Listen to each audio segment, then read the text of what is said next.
Hi ಸ್ನೇಹಿತರೆ, ನಮಸ್ಕಾರ. Karnataka coaching centre ಇವರ ಸಾರಥ್ಯದಲ್ಲಿ ನಡೀತಿರುವಂಥ MR World 96 ಯೂಟ್ಯೂಬ್ ಚಾನಲ್ಗೆ ಸ್ವಾಗತ ಸ್ನೇಹಿತರೆ. ಸೊ ನಾನು ನಿಮ್ಮ ಪ್ರೀತಿಯ ಮಾಳಿಂಗರಾಯ ರಾಯಚೂರು.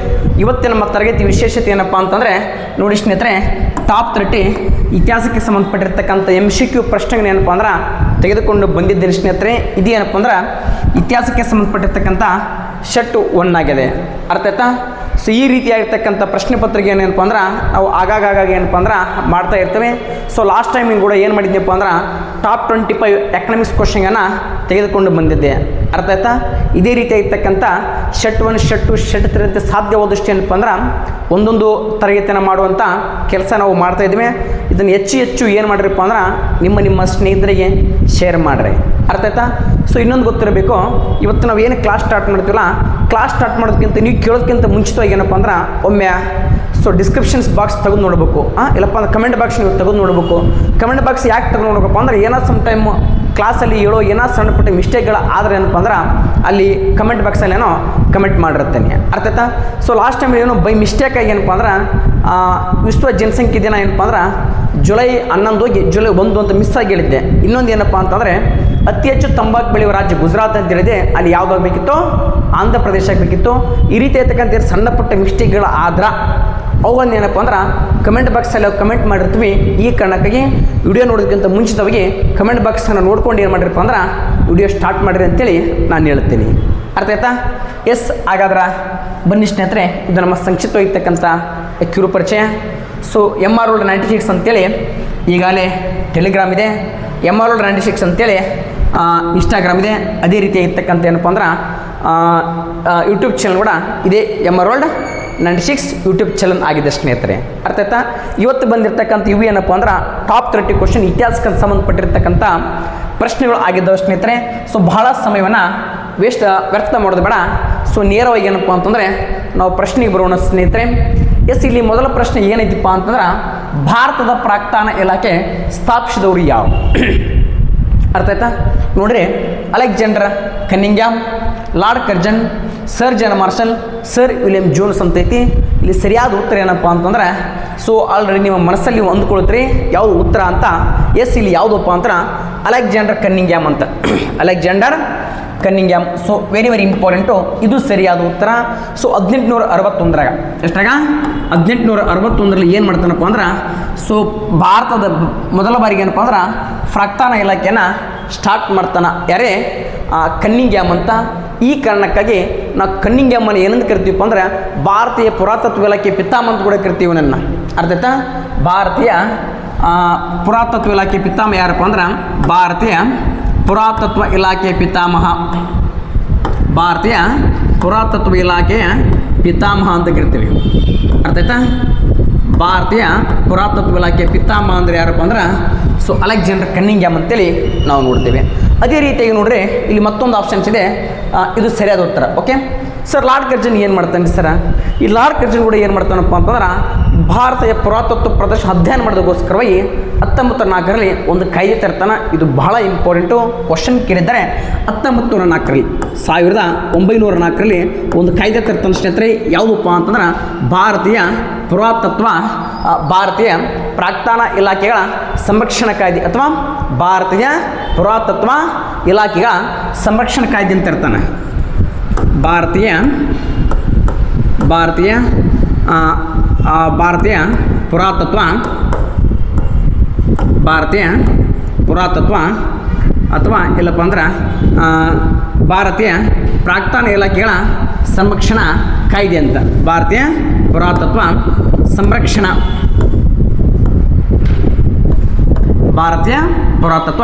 ಸಂರಕ್ಷಣಾ ಕಾಯ್ದೆಯನ್ನು ಏನು ಮಾಡ್ತಾನಪ್ಪ ಅಂದ್ರೆ ಜಾರಿ ತರ್ತಾನೆ 1904. ಇದು ಕೂಡ ಕೇಳ್ಯಾರ. ಮತ್ತೊಂದು ಪಾಯಿಂಟ್ ಗೊತ್ತಿರಬೇಕು, 1904 ಮತ್ತೊಂದು ಕಾಯ್ದೆ ತರ್ತಾನೆ, ವಿಶ್ವವಿದ್ಯಾಲಯಗಳ ಕಾಯ್ದೆ. ಅದು ಕೂಡ ಯಾರಪ್ಪ ಅಂದ್ರೆ ಲಾರ್ಡ್ ಕರ್ಜನ್ ಅಂತ. ಅರ್ಥ ಆಯ್ತಾ? ಭಾರತೀಯ ಪುರಾತತ್ವ ಅಥವಾ ಭಾರತೀಯ ಪ್ರಾಕ್ತನ ಸಂರಕ್ಷಣಾ ಕಾಯ್ದೆ ಅಂತ. ಓಕೆ, ಅದೇ ಥರನಾಗಿ ಮತ್ತೊಂದು ಕ್ವಶನ್ ಸ್ನೇಹಿತರೆ, ಸರ್ ಜಾನ್ ಮಾರ್ಷಲ್ ಯಾರು? Sir John Marshall. Sir John Marshall ಯಾರಪ್ಪ ಅಂತಂದ್ರೆ ಭಾರತೀಯ ಪುರಾತತ್ವದ ಸಂರಕ್ಷಣಾ ಒಂದು ಕಾಯ್ದೆ ಬಂದಿರ್ತಲ್ಲ, ಆ ಕಾಯ್ದೆ ಮೊದಲ ನಿರ್ದೇಶಕ ಯಾರಪ್ಪ ಅಂದ್ರೆ ಸರ್ ಜಾನ್ ಮಾರ್ಷಲ್ ಅವರ ನೇತೃತ್ವದಲ್ಲಿ ಏನಪ್ಪ ಅಂದ್ರೆ ಸಿಂಧು ನಾಗರಿಕತೆ ಏನಾಗುತ್ತೆ ಸಂಶೋಧನೆ ಸ್ಟಾರ್ಟ್ ಮಾಡ್ತಾರೆ. ಅದೇ ಥರನಾಗಿ ಇಲ್ಲಿ ಮತ್ತೊಂದಿದೆ ಸರ್ ವಿಲಿಯಂ ಜೋನ್ಸ್ ಅಂತ. ಯಾರಿದೆ sir William Jones? Sir William Jones ಕೂಡ ಏನು ಮಾಡ್ತಾನಪ್ಪ ಅಂದ್ರೆ ಭಾರತದಲ್ಲಿ ಒಂದು ಸಂಸ್ಥೆ ಸ್ಥಾಪನೆ ಮಾಡ್ತಾನೆ. ಇದು ಕೂಡ ಭಾಳ ಸಲ ಕ್ವಶನ್ ಇದೆ. ಸಂಸ್ಥೆ ಯಾವುದಪ್ಪ ಅಂತಂದ್ರೆ very important, the Royal Asiatic Society. The Royal Asiatic Society of Bengal ಅಂತ. Okay, the Royal Asiatic Society of Bengal. ಇದನ್ನು ಸ್ಥಾಪನೆ ಮಾಡಿದ ಯಾರಪ್ಪ ಅಂತಂದ್ರೆ ಸರ್ ವಿಲಿಯಂ ಜೋನ್ಸ್ ಅಂತ. 1783-84 ಏನು ಮಾಡ್ತಾನಪ್ಪ ಅಂದ್ರೆ ಕಲ್ಕತ್ತಾದಲ್ಲಿ ಸ್ಥಾಪನೆ ಮಾಡ್ತಾನೆ. ಎಲ್ಲಿ ಸ್ಥಾಪನೆ ಮಾಡ್ತಾನೆ? ಕಲ್ಕತ್ತಾದಲ್ಲಿ. ಇದರ ಜೊತೆಗೆತ್ರ ಇದರ ಸ್ಥಾಪಕಂದರು ಸರ್ ವಿಲಿಯಂ ಜೋನ್ಸ್ ಅಂತ ಹೇಳಬೇಕು.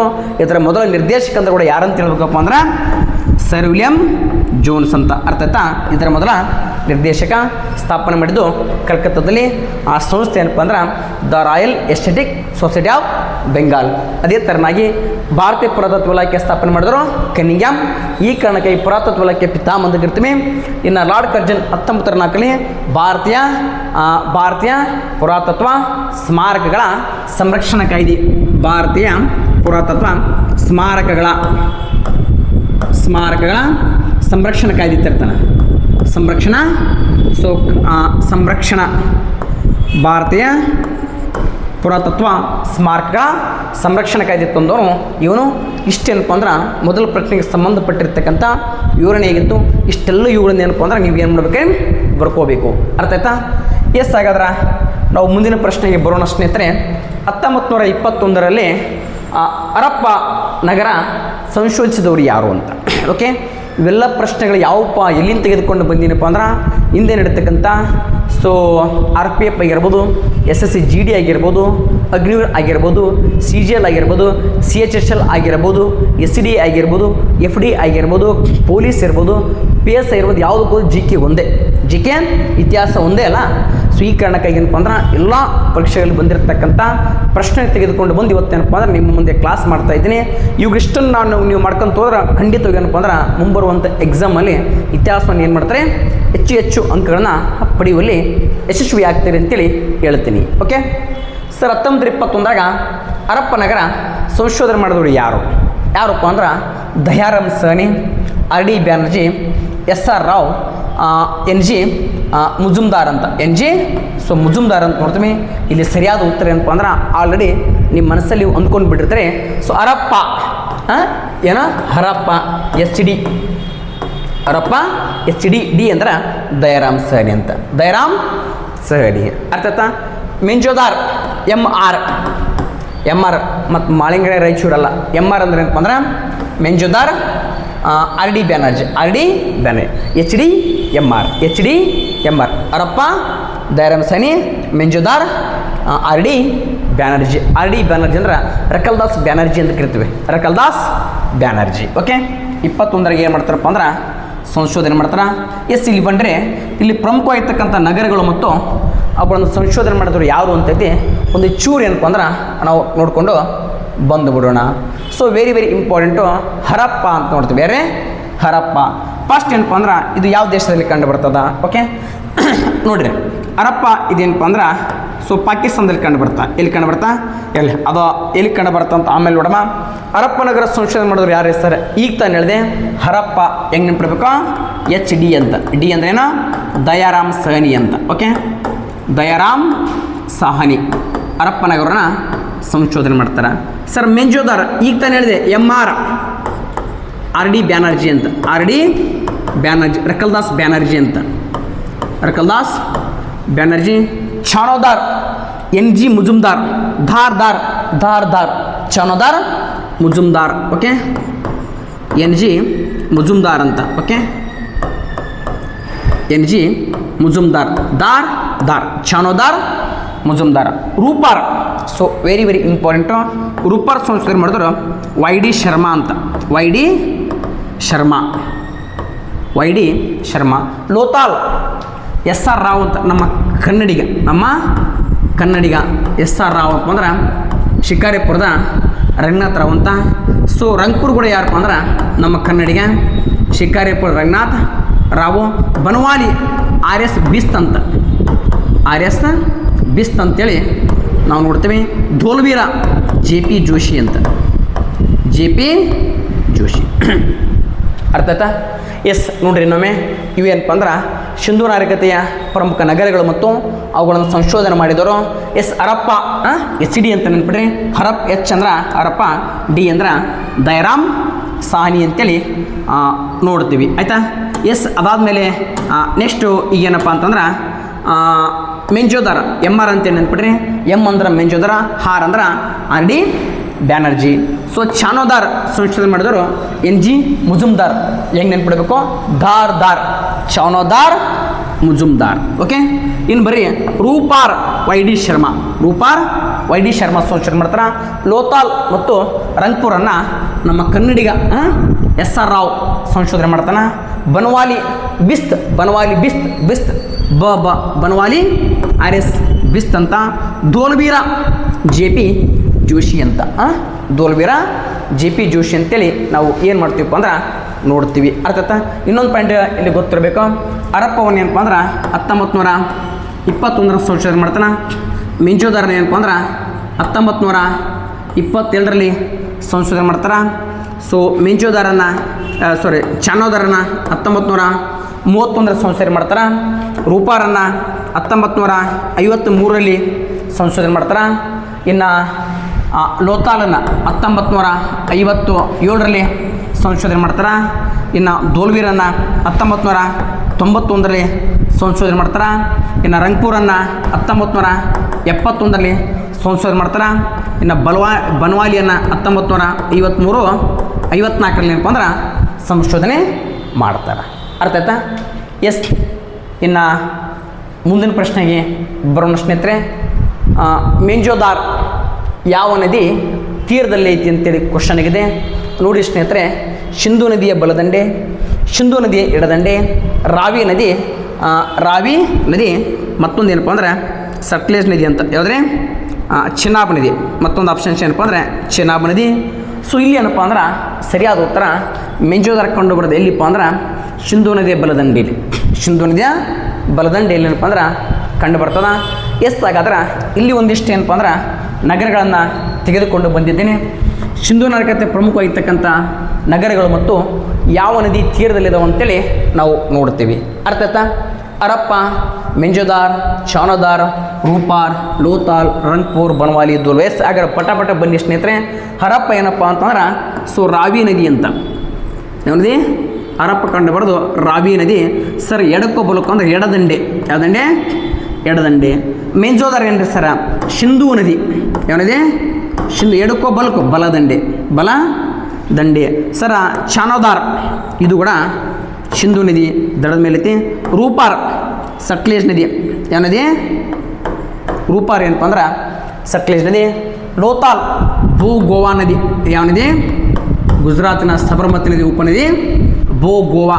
ರಂಗ್ಪುರ ಇದು ಏನಪ್ಪ ಅಂದ್ರೆ ಬಾದರ್ ನದಿ. ಬನ್ವಾಲಿ ಓಕೆ ಇದು ಏನಪ್ಪ ಅಂದ್ರೆ ಸರಸ್ವತಿ ನದಿ. ಧೋಲ್ವೀರ ಮನೋಹರ್ ನದಿ. ಅರ್ಥಾತ್ ಇವು ಸಿಂಧೂ ನಾಗರಿಕತೆ ಪ್ರಮುಖವಾದ ನಗರಗಳು ಮತ್ತು ನದಿಗಳಂತ ನೋಡ್ತೀವಿ. ಇನ್ನೊಮ್ಮೆ ನೋಡ್ರಿ, ಹರಪ್ಪ ರಾವಿ ನದಿಯ ಎಡದಂಡೆ, ಮೆಂಜೋದಾರ್ ಸಿಂಧೂ ನದಿಯ ಬಲದಂಡೆ, ಚಾನೋದಾರ್ ಸಿಂಧೂ ನದಿ, ರೂಪಾರ್ ಸಟ್ಲೇಜ್ ನದಿ ದಡದ ಮೇಲೈತಿ, ಲೋತಾಲ್ ಗುಜರಾತಿನ ಸಬರ್ಮತಿ ನದಿಯ ಉಪನದಿ ಗೋವಾ ನದಿ ದಡದ ಮೇಲೈತಿ, ರೂಪಾರ್ ಬಾದರ್ ನದಿ ದಡದ ಮೇಲೈತಿ, ಬನ್ವಾಲಿ ಸರಸ್ವತಿ ನದಿ ದಡದ ಮೇಲೆ, ಧೋಲ್ವೀರ ಏನಪ್ಪ ಅಂದ್ರೆ ಮನೋಹರ್ ನದಿ ದಡದ ಮೇಲೈತಿ. ಗೊತ್ತಿರಬೇಕು. ಇಲ್ಲಿ ನಿಮ್ಗೆ ಇನ್ನೊಂದು ಪಾಯಿಂಟ್ ಗೊತ್ತಿರಬೇಕಾ ಸರ್? ಮತ್ತು ಸರ್ ಹರಪ್ಪ ಎಲ್ಲಿ ಕಂಡು ಬರ್ತದೆ ಸರ? ಗೊತ್ತಿರಬೇಕು. ಹರಪ್ಪ ಕಂಡು ಬರೋದು ಯಾವ ದೇಶ? ಇದು ಕೂಡ ಕ್ವಶನ್ ಕೇಳೋಣ. ಹರಪ್ಪ ಕಂಡು ಬರೋದು ಏನಪ್ಪ ಅಂದ್ರೆ ಪಾಕಿಸ್ತಾನ. ಓಕೆ, ಹರಪ್ಪ ಯಾವ ದೇಶ ಐತಪ್ಪ ಅಂದ್ರೆ ಪಾಕಿಸ್ತಾನ. ಸರ್ ಯಾವ ಡಿಸ್ಟಿಕ್ ರೀ ಸರ? ಪಾಕಿಸ್ತಾನದಲ್ಲಿ ಏನಪ್ಪ ಅಂತಂದ್ರೆ ಒಂದು ಡಿಸ್ಟಿಕ್ ಕಂಡು ಬರ್ತಾ, ವೆರಿ ಇಂಪಾರ್ಟೆಂಟು, ಮಂಟಿಗೋಮರಿ ಡಿಸ್ಟಿಕ್ ಅಂತ. ಓಕೆ, ಹರಪ್ಪ ಎಲ್ಲಿ ಕಂಡು ಬರ್ತಪ್ಪ ಅಂತಂದ್ರೆ ಫಸ್ಟ್ ಪಾಯಿಂಟ್ ಗೊತ್ತಿರಬೇಕು. ಒಂದು ಪಾಕಿಸ್ತಾನದೊಳಗೆ, ಎಲ್ಲಿ? ಪಾಕಿಸ್ತಾನ. ಸರ್ ಯಾವ ಡಿಸ್ಟಿಕ್ ಅಂತ ನಾವು ನೋಡಿದಾಗ ಏನಪ್ಪ ಅಂದ್ರೆ ಮಾಂಟಿಗೋಮರಿ ಜಿಲ್ಲೆಯೊಳಗೈತಿ. ಓಕೆ, ಅದೇ ಥರನಾಗಿ ಸರ ಮೆಂಜೋದಾರ್ ಎಲ್ಲಿ ಸರ? ಮೆಂಜೋದಾರ್ ಕೂಡ ಏನಪ್ಪ ಅಂದ್ರೆ ಇದು ಕೂಡ ಪಾಕಿಸ್ತಾನ. ಪಾಕಿಸ್ತಾನ. ಯಾವ ಜಿಲ್ಲೆಪ್ಪ ಅಂದ್ರೆ ಲರ್ಕಾನ ಜಿಲ್ಲೆ. ಯಾವ ಜಿಲ್ಲೆ? ಲರ್ಕಾನ. ಅರ್ಥ ಆಯ್ತಾ? ಅರಪ್ಪ ಪಾಕಿಸ್ತಾನ ಮಂಟುಗುಮರಿ ಜಿಲ್ಲೆ ಆದ್ರೆ ಇದು ಏನಪ್ಪ ಅಂತಂದ್ರೆ ಮಂಟುಗುಮರಿ ಜಿಲ್ಲೆ. ಓಕೆ. ಮಿಂಜೋದರ್ ಏನಪ್ಪ ಅಂದ್ರೆ ಪಾಕಿಸ್ತಾನದ ಲರ್ಕಾನ ಜಿಲ್ಲೆ. ಸರ್ ಚಾನೋದರ್ ಯಾವ ದೇಶ ಸರ? ಇದು ಕೂಡ ಪಾಕಿಸ್ತಾನ. ಇದು ಕೂಡ ಪಾಕಿಸ್ತಾನದಲ್ಲಿ ಕಂಡು ಬರ್ತಾ. ರೂಪಾರ್ ಏನು ಸರ? ರೂಪಾರ್ ಏನಪ್ಪ ಅಂದ್ರೆ ಇದು ಭಾರತದ ಪಂಜಾಬಲ್ಲಿ ಕಂಡು ಬರ್ತದೆ. ಪಂಜಾಬ್ ಯಾವ ದೇಶಪ್ಪ ಅಂದ್ರೆ ನಮ್ಮ ಭಾರತ. ಓಕೆ. ಮತ್ತು ಆ ಪಂಜಾಬಲ್ಲ ಪಾಕಿಸ್ತಾನದಲ್ಲೂ ಪಂಜಾಬ್ ಐತಿ. ಲೋತಾಲ್ ಎಲ್ಲಿ ಸರ? ಲೋತಾಲ್ ಏನಪ್ಪ ಅಂದ್ರೆ ಗುಜರಾತಲ್ಲಿ. ರಂಗ್ಪುರ್ ಎಲ್ಲಿ ಸರ? ಇದು ಕೂಡ ಗುಜರಾತಲ್ಲಿ. ಬನ್ವಾಲಿ ಎಲ್ಲಿ ಸರ? ಹರಿಯಾಣದಲ್ಲಿ. ಧೋಲ್ವಿರ ಸರ? ಗುಜರಾತಲ್ಲಿ. ಇಷ್ಟು ಪ್ರಮುಖವಾದ ನಗರಗಳು, ನದಿಗಳು, ಸಂಶೋಧನೆ ಮಾಡಿದವರು. ಓಕೆ. ಎಲ್ಲ ಹೇಳಿಬಿಟ್ಟು ನಾನು ಯಾವ ದೇಶದಲ್ಲಿ ಕಂಡು ಬರ್ತಾ, ಯಾವ ರಾಜ್ಯದಲ್ಲಿ ಕಂಡು ಬರ್ತಾ. ಆಯಿತಾ? ಇದನ್ನು ಸಂಶೋಧನೆ ಮಾಡಿದವರು ಯಾರೋ, ಇವುಗಳು ಯಾವ ನದಿ ದಡದ ಮೇಲಿದ್ದಾವೆ, ಇಷ್ಟು ಬರ್ಕೋರಿ. ಅರ್ಥ ಆಯ್ತಾ? ಮತ್ತು ಯಾವುದೇ ಕ್ಲಾಸನ್ನು ವಿತೌಟ್ ನೋಟ್ಸ್ ಒಟ್ಟ ಕ್ಲಾಸ್ ಕೇಳಬಾರ್ದು. ಅರ್ಥ ಆಯ್ತಾ? ಅದು ಯೂಸ್ ಇಲ್ಲ, ಯೂಸ್ಲೆಸ್. ಸೊ ಏನು ಬರ್ರಿ, ಸಾರ್ವಜನಿಕ ಈಜುಕೊಳ ಈ ಕೆಳಗಿನ ಯಾವ ಸ್ಥಳದಲ್ಲಿ ಸೊ ಕಂಡು ಬರ್ತಾ ಅಂತೇಳಿ ನಾವು ನೋಡ್ತೀವಿ. ಏನಪ್ಪ? ಸಾರ್ವಜನಿಕ ಈಜುಕೊಳ.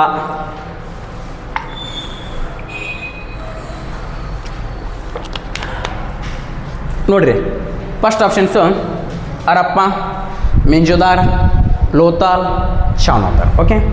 ಸರಿಯಾದ ಉತ್ತರ ಏನಪ್ಪ ಅಂತಂದ್ರೆ ಎಲ್ಲರ ಮನಸ್ಸಲ್ಲಿ ಹೇಳ್ಕೊಂಡಿರ್ತಾರೆ ಪಬ್ಲಿಕ್ ಬಾತ್ ಎಲ್ಲಿಪ್ಪ ಅಂದ್ರೆ ಸೊ ಮಿಂಜೋದಾರದಲ್ಲಿ ಕಂಡು ಬರ್ತದೆ. ಸಾರ್ವಜನಿಕ ಈಜುಗಳ ಕಂಡು ಬಂದದ್ದು ಎಲ್ಲಿಪ್ಪ ಅಂತಂದ್ರೆ ಸೊ ಮಿಂಜೋದಾರ್ ಅಂತ. ಯಾವ್ದಾರ? ಮಿಂಜೋದಾರ್ ಅಂತೇಳಿ ನಾವು ನೋಡ್ತೀವಿ. ಇದನ್ನು ಏನು ಮಾಡ್ತಾರಪ್ಪ ಅಂತಂದ್ರೆ ಮಿಂಜೋದಾರದಲ್ಲಿ ಕಂಡು ಬರ್ತದೆ ಸಾರ್ವಜನಿಕ ಈಜುಕೊಳ. ಹಿಂದೂ ಜನರು ಏನಪ್ಪ ಅಂದ್ರೆ ಹಬ್ಬ ಹರಿದಿನ ಸಂದರ್ಭದಲ್ಲಿ ತಮ್ಮ ಧಾರ್ಮಿಕ ಇದ್ರ ಸಂದರ್ಭದಲ್ಲಿ ಏನಪ್ಪ ಅಂದ್ರೆ ಎಲ್ಲರೂ ಸಾಮೂಹಿಕವಾಗಿ ಸ್ನಾನ ಮಾಡ್ತಿದ್ರು. ಅದೇ ಸಾರ್ವಜನಿಕ ಈಜುಕೊಳ, ಪಬ್ಲಿಕ್ ಬಾತ್ ಅಂತ ನೋಡ್ತೀವಿ. ಆಯಿತಾ?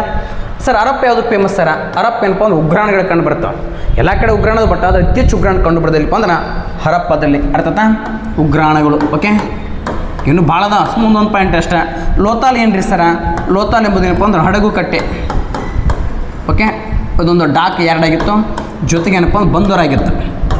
ಇನ್ನೊಂದು ಪಾಯಿಂಟ್ ಗೊತ್ತಿರಬೇಕು, ಇದಕ್ಕೆ ನಾವು ಏನಂತ ಕರಿತೀವಪ್ಪ ಅಂದರೆ ಸಿಂಧೂ ಜನರ ಕಾಲದಲ್ಲಿ ಅವರ ಮ್ಯಾಂಚೆಸ್ಟರ್ ಅಂತ ಕರಿತೀವಿ. ಸಿಂಧೂ ನಾಗರಿಕತೆ ಕಾಲದಲ್ಲಿ ಏನಪ್ಪ ಅಂದ್ರೆ ಮ್ಯಾಂಚೆಸ್ಟರ್. ಯಾವ ಸ್ಟರ? ಮ್ಯಾಂಚೆಸ್ಟರ್ ಅಂತ. ಅರ್ಥ ಆಯ್ತಾ? ಗೊತ್ತಿರಬೇಕು. ಯಾಕಪ್ಪ ಅಂದ್ರೆ ಇಲ್ಲಿ ಅತಿ ಹೆಚ್ಚು ಹತ್ತಿ ವ್ಯಾಪಾರ ಮಾಡ್ತಿದ್ರು. ಹಡಗು ಕಟ್ಟೆಯಾಗಿತ್ತು, ಬಂದರಾಗಿತ್ತು, ಬಂದರು.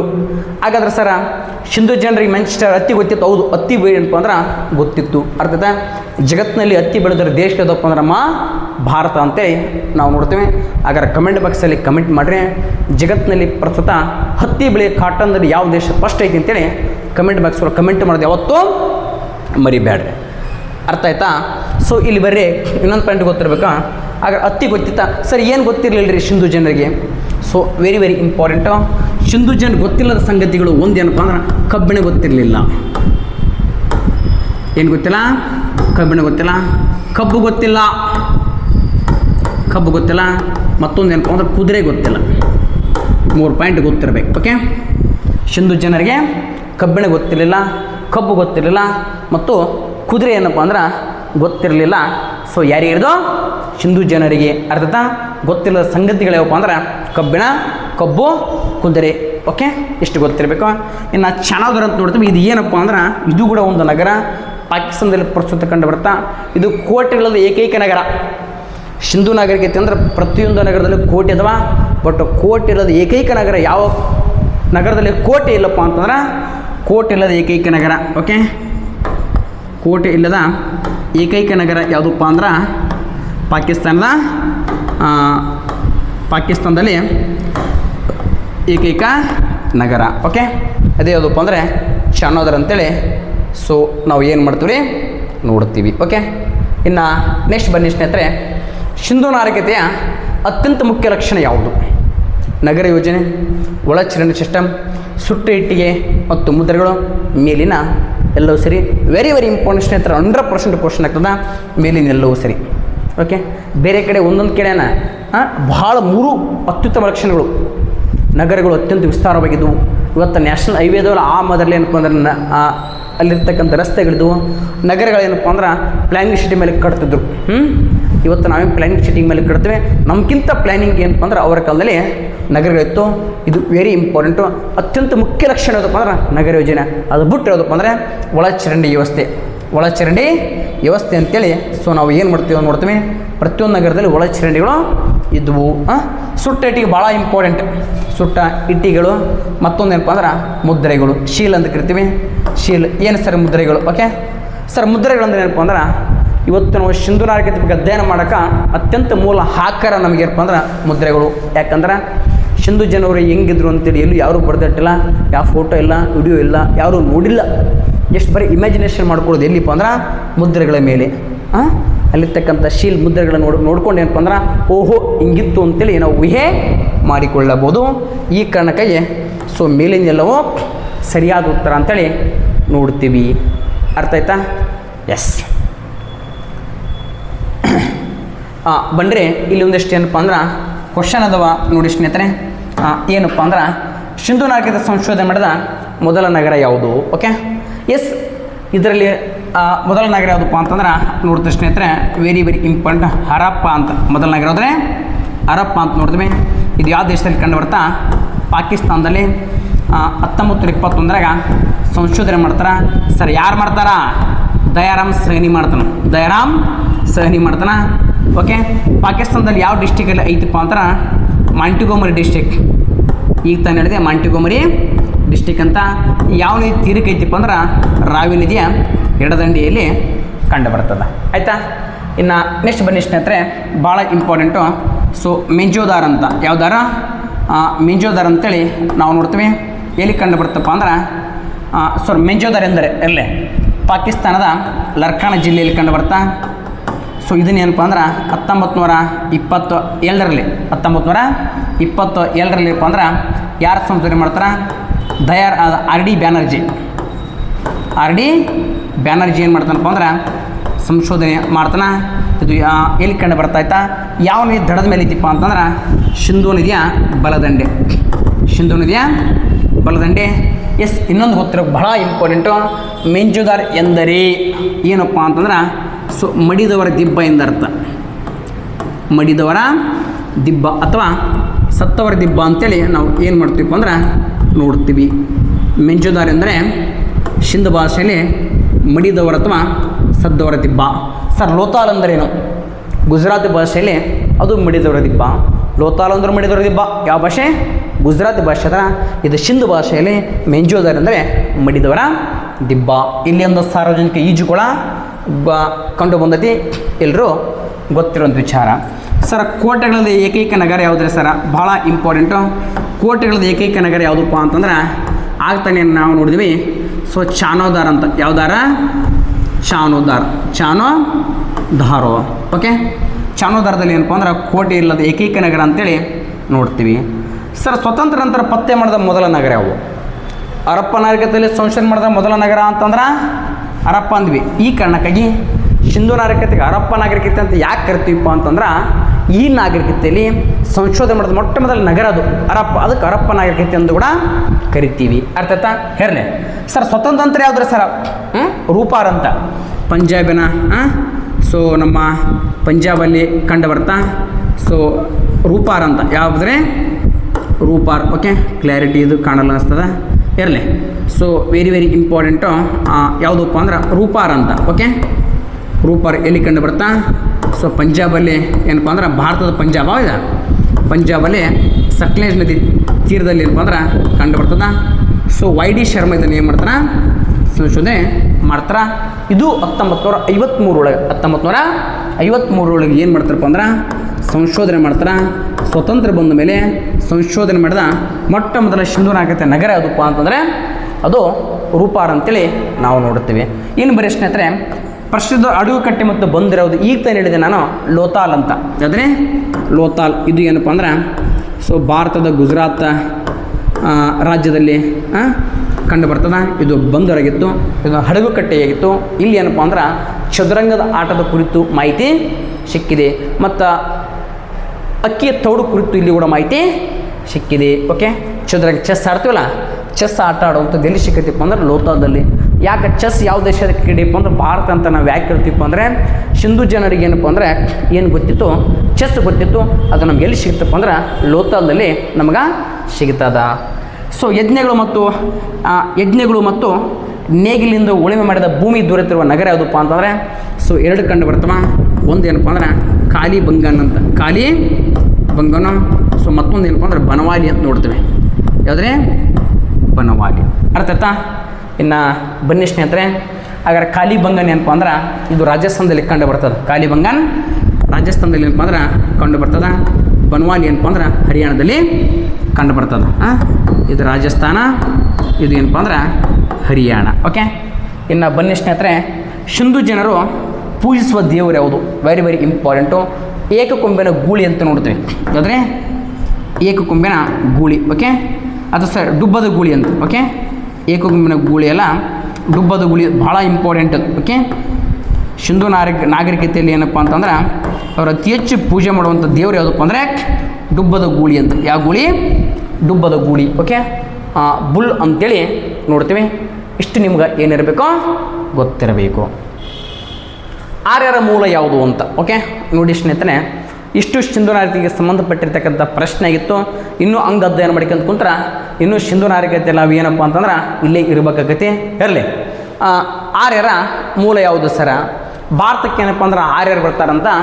ಸರ್ ಯಾರೇ ಸರ ಆರ್ಯರು? ಓಕೆ, ಎಲ್ಲಿಂದ ಬರ್ತಾರ? ಓಕೆ, ಆರ್ಯ ಎಂದರೆ ಶ್ರೇಷ್ಠ ಅಂದರೆ ಮೊದಲು ಇದು ಗೊತ್ತಿರಬೇಕು. ಕ್ವಶನ್ ಕೇತ್ರ ಆರ್ಯ ಎಂದರೆ ಏನೊಂದು ಕ್ವಶನ್ ಕೇತ್ರ. ಆರ್ಯ ಅಂದರೆ ಶ್ರೇಷ್ಠ ಎಂದರ್ಥ. ಓಕೆ, ಆರ್ಯ ಎಂದರೆ ಏನು ಎಂದರ್ಥ? ಶ್ರೇಷ್ಠ ಎಂದರ್ಥ. ಆರ್ಯರ ಮೂಲ ಏನಪ್ಪ ಅಂದರೆ ಟಿಬೇಟು, ಆರ್ಕಟಿಕ್ಕು, ಮಧ್ಯ ಏಷ್ಯಾ, ಸಪ್ತ Sindhu. So very very important. ಇಲ್ಲಿ ಎಲ್ಲರೂ ಒಬ್ಬ ಇತಿಹಾಸಕಾರ ಒಂದೊಂದು ರೀತಿಯಾಗಿ ಹೇಳ್ತಾರೆ, ಬಟ್ ಇಲ್ಲಿ ಸರಿಯಾದ ಉತ್ತರ ಏನಪ್ಪ ಅಂದ್ರೆ ಮಧ್ಯ ಏಷ್ಯಾ ಅಂತ. ಓಕೆ, ಆರ್ಯರು ನಮ್ಮ ಭಾರತಕ್ಕೆ ಎಲ್ಲಿಂದ ಬಂದರು ಅಂತಂದ್ರೆ ಸೊ ನೀವು ಎಲ್ಲಿಂದ ಬಂದರು ಅಂತ ಹೇಳಬೇಕು, ಮಧ್ಯ ಏಷ್ಯಾದಿಂದ ಬಂದರು ಅಂತೇಳಿ ಹೇಳ್ಬೇಕಾಗತ್ತೆ. ಹಾಗಾದರೆ ಸರ ಮಧ್ಯ ಏಷ್ಯಾದಿಂದ ಬಂದರು ಅಂತ ಹೇಳುವಂಥ ವ್ಯಕ್ತಿ ಮ್ಯಾಕ್ಸ್ ಮುಲ್ಲರ್ ಅಂತ. ಯಾವ್ದ್ರೆ very very important, Max Muller. German ದೇಶದ ಭಾಷಾ ತಜ್ಞ ಹೇಳ್ತಾನೆ ಏನಪ್ಪ ಅಂದ್ರೆ ಇವರು ಎಲ್ಲಿಂದ ಬಂದವರು? ಮಧ್ಯ ಏಷ್ಯಾ. ಇದು ಸರಿಯಾದ ಉತ್ತರ. ಓಕೆ, ಹಾಗಾದ್ರೆ ಸರ ಟಿಬೆಟ್ಟಿಂದ ಬಂದವರು ಅಂತ ಯಾರು ಹೇಳ್ತಾರೆ ಸರ? ಭಾಳ ಇಂಪಾರ್ಟೆಂಟು. ಇಲ್ಲಪ್ಪ, ಆರ್ಯರು ಟಿಬೆಟ್ಟಿಂದ ಬಂದವರು ಅಂತ ಒಂದು ವ್ಯಕ್ತಿ ಯಾರಪ್ಪ ಅಂದರೆ ದಯಾರಾಮ್ ಸೈನಿ ಅಂತ. ದಯಾರಾಮ್ ಅಲ್ಲ, ದಯಾನಂದ ಸರಸ್ವತಿ ಅಂತ. Dayananda Saraswati very very important. Dayananda Saraswati ಒಂದು ಕೃತಿ ಬರೀತಾನೆ, ಸತ್ಯಾರ್ಥ ಪ್ರಕಾಶ ಅಂತ. ಸತ್ಯಾರ್ಥ ಪ್ರಕಾಶ ಈ ಕೃತಿಯೊಳಗೆ ಹೇಳ್ತಾನೆ ಏನಪ್ಪ ಅಂದ್ರೆ ನಿಜವಾಗ್ಲೂ ಇವರು ಎಲ್ಲಿಂದ ಬಂದವರು? ಸೊ ಟಿಬೆಟಿಂದ ಬಂದವರು ಅಂತ ದಯಾನಂದ ಸರಸ್ವತಿ ಹೇಳ್ತಾನೆ. ಸರ್ ಆರ್ಕಿಟಿಕ್ಕಿಂದ ಬಂದವರು ಅಂತ ಯಾರು ಹೇಳ್ತಾರೆ ಸರ? ಬಾಲ್ ಗಂಗಾಧರ ತಿಲಕ್ ಅಂತ. ಬಾಲ್ ಗಂಗಾಧರ ತಿಲಕ್ ಅಂದರೆ ಬಿ ಜಿ ತಿಲಕ್ ಅಂತ ಬರಿತೀನಿ, ಬಿ ಜಿ ತಿಲಕ್. ಸೊ ಏನಂತ ಹೇಳ್ತಾನೆ, ಇವರು ಎಲ್ಲಿಂದ ಬಂದ್ರಂತ ಹೇಳ್ತಾನೆ? ಮಧ್ಯ ಏಷ್ಯಾದಿಂದ. ಬಿ ಜಿ ತಿಲಕ್, ಬಾಲ್ ಗಂಗಾಧರ ತಿಲಕ್ ಒಂದು ಕೃತಿ ಬರ್ತಾನೆ, the Arctic home of Vedas ಅಂತ. ಈ ಕೃತಿ ಕೂಡ ಕ್ವಶನ್ ಕೇಳ್ತಾರೆ. ಸತ್ಯಾರ್ಥ ಪ್ರಕಾಶ ಕೃತಿ ಯಾರ್ದಪ್ಪ ಅಂದ್ರೆ ದಯಾನಂದ ಸರಸ್ವತಿ. ಸೊ ಇವ್ರ ಕೃತಿ ಯಾವುದಪ್ಪ ಅಂದ್ರೆ the Arctic home of Vedas ಅಂತ. Arctic home of Vedas. Okay, Marathi ಮತ್ತು ಓಕೆ ಅರ್ಥ ನೋಡ್ರಿ. ಆರ್ಕಟಿಕ್ ಓಮ್ ಆಫ್ ವೇದಾಸ್ ಅಂತೇಳಿ ಏನು ಮಾಡ್ತಾನಪ್ಪ ಅಂತಂದ್ರೆ ಯಾರೇ ಬಾಲ್ಗಂಗಾಧರ ತಿಲಕ್ ಅವರು ಕೃತಿ ಬರ್ತಾನೆ. ಈ ಕೃತಿ ಒಳಗೆ ಹೇಳ್ತಾನೆ ಆರ್ಯರ ಮೂಲ ಯಾವುದಪ್ಪ ಅಂತಂದ್ರೆ ಟಿಬೇಟ್. ಅದೇ ಆರ್ಕಟಿಕ್. ಅದೇ ಥರನಾಗಿ ಆರ್ಯರು ಏನಪ್ಪ ಅಂದ್ರೆ ಸಪ್ತ ಸಿಂಧು ಮೂಲದವರು ಅಂತ ಹೇಳಿದವರು ಯಾರಪ್ಪ ಅಂದ್ರೆ ಏಷಿದಾಸ್ ಅಂತ. ಏಷಿದಾಸ್ ಅರ್ಥ ಆಯ್ತಾ? ಹೇರಲೆ ಗೊತ್ತಿರಬೇಕು. ಟಿಬೇಟ್ನಿಂದ ಬಂದವರು ಅಂತ ಯಾರು ಹೇಳಿದ್ರು? ಇದು ಕ್ವಶನ್ ಆಗಿದೆ, ಇದು ಕ್ವಶನ್ ಆಗಿದೆ, ಇದು ಕ್ವಶನ್ ಆಗಿದೆ. ಓಕೆ ಸರ್, ಎಲ್ಲರೂ ಕೊಟ್ಟ ಏನು ಹಾಕ್ಬೇಕಾಗಿತ್ತಪ್ಪ ಅಂದ್ರೆ ಮಧ್ಯ ಏಷ್ಯಾ ಆನ್ಸರ್ ಹಾಕ್ಬೇಕು. ಅರ್ಥ ಆಯ್ತಾ? ಎಸ್, ನಿಜವಾಗ್ಲೂ ಅವರು ಎಲ್ಲಿಂದ ಬಂದವರಪ್ಪ ಅಂದ್ರೆ ಮಧ್ಯ ಏಷ್ಯಾದಿಂದ ಬಂದವರು. ಓಕೆ, ಆರ್ಯರ ಕಾಲದ ಪ್ರಮುಖ ಸಭೆಗಳು ಯಾವಪ್ಪ ಅಂತಂದ್ರೆ ವೆರಿ ವೆರಿ ಇಂಪಾರ್ಟೆಂಟು. ವಿಧಾತ, ಸಭಾ, ಸಮಿತಿ, ಮೇಲಿನ ಎಲ್ಲವೂ. ಸೊ ದಶರಾಜರ ಕದನ ಅಥವಾ 10 ರಾಜರ ಕದನ ಯಾರ ಮಧ್ಯೆ ನಡೆಯಿತು? ಓಕೆ, ದಶರಾಜರ ಕದನ ಏನಪ್ಪ ಅಂದ್ರೆ ಯಾರ್ಯಾರ ಮಧ್ಯೆ ನಡೀತೆ ಅಂತೇಳಿ ಸೊ ಕ್ವಶನ್ ಇದೆ ಸ್ನೇಹಿತರೆ. ಭರತ ಮತ್ತು ಪುರುಕುಲ, ಸಿಂಧು ಮತ್ತು ಭರತಕುಲ, ಭರತ ಮತ್ತು ಸುದಸ, ಮೇಲಿನ ಯಾವುದೂ ಅಲ್ಲ. ಇಲ್ಲಿ ಸರಿಯಾದ ಉತ್ತರ ಏನಪ್ಪ ಅಂದ್ರೆ ಭರತ ಮತ್ತು ಪುರುಕುಲ. ಭರತ ಮತ್ತು ಪುರುಕುಲದ ಮಧ್ಯದಲ್ಲಿ ಏನಪ್ಪ ಅಂದ್ರೆ ಏನಕ್ಕಂದರೆ ದಶರಾಜರ ಕದನ ಅಂತ ನಡೀತಿದ್ರೆ ಬ್ಯಾಟಲ್ ಆಫ್ 10 ಕಿಂಗ್ ವಾರ್ ಅಂತ ಅಥವಾ battle of 10 king, battles of 10 king, ದಶರಾಜರ ಕದನ ಅಂತ ಕರಿತೀವಿ. ಒಂದು ಕಡೆ ಏನಪ್ಪ ಅಂದ್ರೆ ಭರತ ಪಂಗಡ ಇರ್ತಾ, ಮತ್ತೊಂದು ಕಡೆ ಪುರುಕುಲ ಇರ್ತಾ, ಇಬ್ಬರ ಮಧ್ಯದಲ್ಲಿ ಏನಪ್ಪ ಅಂದ್ರೆ ಯುದ್ಧ ನಡೀತದ. ಭರತ ಕುಲದಲ್ಲಿ ಸುದಾಸನ್ ಇರ್ತಾನ, ಪುರುಕುಲದಲ್ಲಿ ಧ್ರುವಾಸ ಇರ್ತಾನ. ಇಬ್ಬರ ಮಧ್ಯದ ಏನಪ್ಪ ಅಂದ್ರೆ ನಡೀತದ. ಇದು ದೇಶದಲ್ಲಿ ನಡೆದಿರುವಂಥ ಐತಿಹಾಸಿಕ ಮೊಟ್ಟ ಮೊದಲ ಯುದ್ಧ ಅಂತೇಳಿ ನಾವು ಕರಿತೀವಿ. ಇರಲಿ, ಇಷ್ಟೇ ಗೊತ್ತಿರಬೇಕು. ಒಂದು ಭರತ ಕುಲ, ಪುರುಕುಲ, ಸುದಾಸ, ಧ್ರುವಾಸ ನಿಮ್ಮ ಎಕ್ಸಾಮ್ಗೆ ಅಷ್ಟು ಇಂಪಾರ್ಟೆಂಟ್ ಇಲ್ಲ, ಅವು ಬೇಡ. ಮತ್ತೊಂದು ಪಾಯಿಂಟ್ ಗೊತ್ತಿರಬೇಕು ಸರ್, ದಶರಾಜರ ಕದನ ಕುರಿತು ಮಾಹಿತಿ ನೀಡುವಂಥ ವೇದ ಯಾವುದಪ್ಪ ಅಂದ್ರೆ ಋಗ್ವೇದ ಅಂತ. ಯಾವುದ್ರೆ ಋಗ್ವೇದ. ಓಕೆ, ಋಗ್ವೇದದಲ್ಲಿ ಏನಪ್ಪ ಅಂದ್ರೆ 7ನೇ ಮಂಡಲ, ಎಷ್ಟನೇ ಮಂಡಲ? 7ನೇ ಮಂಡಲ ಏನಪ್ಪ ಅಂದ್ರೆ ಈ ದಶರಾಜರ ಕದನದ ಕುರಿತು ಮಾಹಿತಿ ನೀಡುತ್ತದ.